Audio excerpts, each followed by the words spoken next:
विदर्भाची पंढरी म्हणून ओळखलं जाणाऱ्या बुलढाण्याच्या शेगाव इथल्या संत गजानन महाराजांचा आज 147वा प्रकट दिन। संत गजानन महाराज पहिल्यांदा 1878च्या फेब्रुवारी महिन्यात माघ कृष्ण पक्ष सप्तमीला शेगाव इथं दिसले होते।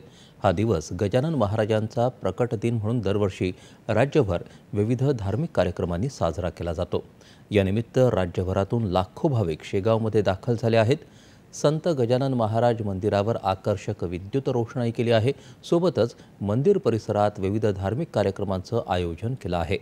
गजानन महाराजांचं दर्शन घेण्यासाठी भक्तांनी सकाळपासूनच रीघ लावली असून महाराजांच्या दर्शनासाठी आज मंदिर 24 तास खुलं राहणार आहे।